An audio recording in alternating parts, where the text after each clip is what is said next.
지난 시간 우리는 말씀의 능력에 대해서 배웠습니다. 혹시 뭔지 기억하는 친구 있나요?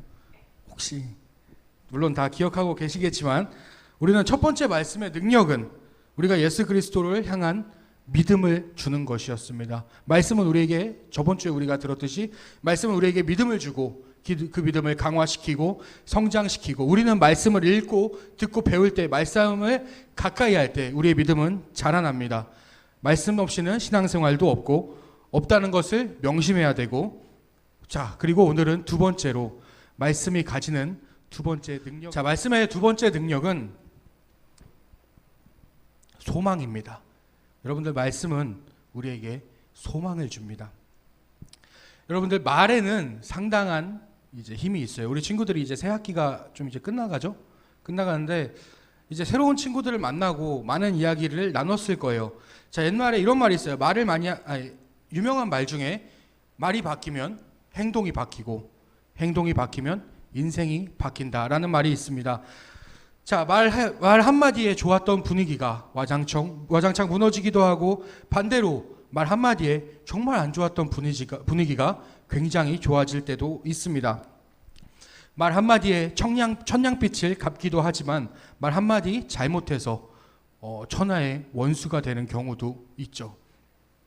처음 만난 사이라고 해도 말이 잘 통한다면 정말 급속도로 친해질 수 있고, 오래된 친구라도 어쩌면 대화가 잘 되지 않는다면 가까워지기 굉장히 어려워질 수 있습니다. 자, 자기 말만 하는 사람, 함부로 말하는 사람, 저속한 말이나 거짓말을 일삼는 사람, 우리는 대체로 이런 사람을 별로 좋아하지 않습니다. 우리가 좋아하는 사람은 주로 편안하게 대화를 이끌어가는 사람, 사려 깊게 말하는 사람, 진심 어리고 진실된 말을 하는 사람들, 이런 사람들을 우리는 좋아합니다. 내 말에 귀 기울여주는 사람에게 똑같이 우리의 마음도 기울고, 말을 이쁘게 하는 사람은 왠지 더 이쁘게 보이는 경우도 있습니다. 자, 하지만 아무리 허우대가 멀쩡해도 말하는 게 영 아니면 좀, 예전에 저희 시대 때 말로는 좀 깬다라고 표현했어요. 자, 백문이 불여일견이라고 해서 100번 듣는 것보다 한 번 해보는 게 낫다는 말이 있습니다. 주로 교육과 관련해서 이 이야기를 주로 사용해요. 하지만 아무리 한 번 보는 게 낫다고 해도 여러분들, 교육은 말을 통해서 이루어집니다. 보고 듣는 것을 통해 교육이 이루어져요. 자, 말은 모든 교육의 시작이자 완성이고, 말이 없으면 교육은 거의 불가능에 가까워집니다. 그리고 교육을 받지 못하면 더 이상 성장할 수 없고 성숙할 수도 없어요. 그래서 오늘은 좀 여러 가지 본문의 말씀을 많이 볼 겁니다. 말이 중요하기 때문에 성경에서는 말에 대한 성경 구절이 굉장히 많습니다. 자, 잠언 18장 21절 들어주세요. 죽고 사는 것이 혀의 힘에 달렸나니 혀를 쓰기 좋아하는 자는 혀의 열매를 먹으리라. 자, 잠언 16장 24절로 가봅시다. 제가 읽겠습니다. 선한 말은 꿀송이 같아서 마음에 달고 뼈에 양약이 되느니라. 아멘. 자, 에베소서 4장 29절 말씀을 봅시다. 자, 제가 읽겠습니다. 무릇 더러운 말은 너희 입 밖에도 내지 말고 오직 덕을 세우는 데 소용되는 대로 선한 말을 하여 듣는 자들에게 은혜를 끼치게 하라. 아멘. 제가 이렇게까지 서두에 말에 대한 이야기를 많이 한 것은 말이 얼마나 중요한지 여러분들에게 알려드리고 싶어서였습니다. 말에 얼마나 큰 힘이 있는지 충분히 이제 설명을 했다고 생각합니다. 자, 여러분들, 인간의 말에도 이렇게 큰 힘이 있습니다. 인간의 말에도 가끔은 어떤 상황을 역전시킬 만한 말이 힘이 있고, 성경에서도 말이 중요하다고 이야기합니다. 그렇다면 하물며 하나님의 말씀에는 얼마나 큰 힘과 능력이 있을까요? 우리는 이 시간 이거를 다시 한번 돌아보길 원합니다. 우리의 말 한마디가 다른 누군가에게 위로와 힘과 용기를 북돋아줄 수 있다면, 하나님께서는 우리에게 얼마나 더 큰 힘과 위로와 용기를 줄 수 있을지 이 시간 한번 생각해 보길 원합니다. 사도 바울은 하나님께서 우리에게 말씀을 주신 목적 중 하나가 우리에게 말씀을 통해 위로를 얻고 소망을 가지게 하기 위해서라고 말씀하셨습니다.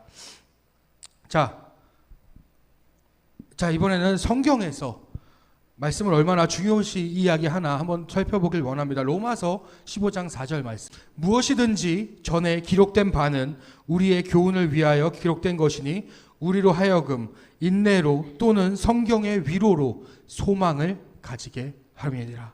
아멘. 시편 119장 49절 말씀을 보면 주의 종에게 하신 말씀을 기억하소서.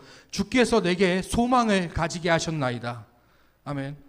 자, 예레미야 선지자도 하나님의 말씀을 통해서 소망을 선포했고 다윗 또한 하나님의 말씀을 통해서 소망을 선포합니다. 그리고 여호수아 1장 9절 말씀을 보면 내가 내게 명령한 것이 아니냐 강하고 담대하라 두려워하지 말며 놀라지 말라 내가 어디로 가든지 내 하나님 여호와가 너와 함께 하느니라 하시니라. 아멘. 히브리서는 성도들에게 하나님을 믿고 하나님께서 주신 소망을 꼭 붙잡으라고 권면합니다. 자, 이런 말씀들을 통해서 우리는 성경의 수많은 성경의 인물들이 말씀을 통해서 소망과 위로를 얻었다는 것을 알 수가 있습니다. 자, 여러분들, 우리가 생각하는 것보다 더 큰 소망과 위로를 하나님께서 주십니다. 하나님 우리가 상상하는 것 이상으로 훨씬 더 큰 소망과 위로를 주시고 그리스도인의 참된 소망은 오직 하나님 말씀 안에서만 이루어집니다. 말씀 통해서만 발견할 수 있습니다. 근데 안타깝게도 사람들은 이 말씀의 책을 덮어놓은 채 소망이 없다라고 이야기합니다. 혹은 말씀을 열어서 말씀을 읽으면서 지금 당장 나에게 필요한 내용은 성경에 없어 라고 이야기합니다. 성경을 읽지 않아서 소망을 얻지 못하는 사람은 어떤 진정한 소망의 근원을 차단한 것이나 마찬가지죠. 이런 경우에는 할 수 있는 이야기는 전도사님이 해줄 수 있는 이야기는 하나입니다. 성경을 읽으세요. 여러분들 영양실조가 걸린 사람에게 우리가 무슨 이야기를 할 수 있을까요? 의사 선생님이라면 여러 가지 이야기를 해줄 수 있지만 우리가 해줄 수 있는 이야기는 단 한 가지입니다. 골고루 먹어라. 영양이 부족하지 않게 맛있게 많이 먹어라. 라고 영양분을 섭취해라. 라고 이야기해야겠죠. 근데 말씀을 덮어놓고 읽지 않는 사람에게도 마찬가지입니다. 여러분들 혹시 여러분들이 말씀을 덮어놓고 읽지 않으신다면 우리 친구들 한번 돌아보고 말씀 읽기를 시작했으면 좋겠습니다. 근데 문제는 이 다음의 경우입니다. 성경을 피고 성경을 읽는데 많은 사람들이 자신이 원하는 답을 정해놓고 답을 만들어 놓고 성경을 읽기 시작합니다. 무슨 말이냐 하면 내가 위로받을 내용이나 자기가 위로받고 싶은 내용이나 범위나 그 내 위로의 범위나 위로의 이유를 이미 정해놓고 주님 성경을 읽기 시작합니다. 예를 들어 대학 입시 때문에 고민인 학생이 성경을 읽을 때 이 사람이 바라는 게 뭘까요? 대학 입시생이 좋은 대학에 가게 해주세요. 원하는 대학에 합격해 주세요. 근데 이런 말씀은 성경에 없어요. 성경에 네가 좋은 대학에 가게 될 것이다 이 녀석아 라는 말은 없습니다. 하지만 성경을 눈 씻고 찾아봐도 그런 내용이 없기 때문에 성경은 위로가 안 된다라고 이야기하는 경우가 생깁니다. 이런 사람이 있다면 이런 사람들에게 가장 큰 문제점이 뭘까요? 좀 전에 말했다시피 답을 미리 정해놓았다는 것입니다.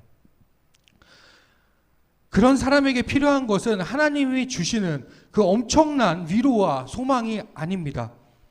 자신이 원하고 자신이 바라는 위로와 소망이 필요한 거죠. 그래서 어쩌다가 자기 입맛에 받는 부분이 성경에서 나오면 예를 들면 내게 능력 주시는 자 안에서 내가 내게 부족한 것이 없느니라 내 시작은 미약하였으나 내 나중은 심히 창대하리라 이런 말씀을 읽었을 때만 성경이 나에게 이야기하는구나 라고 생각하고 이런 부분이 나오지 않으면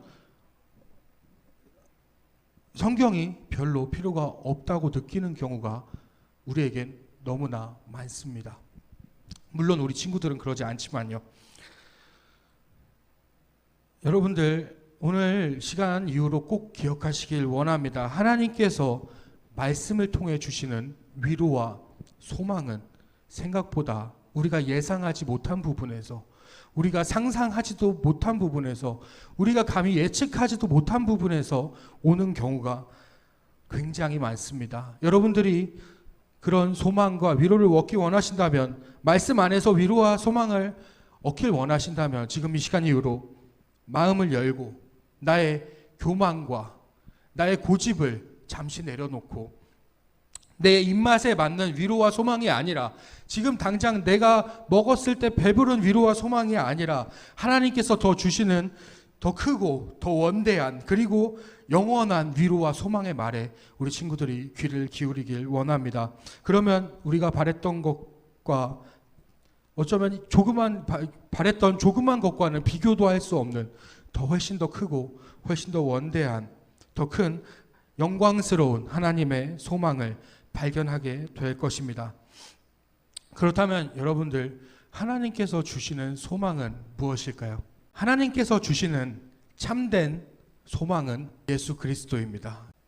골로새서 1장 27절 좀 틀어주세요.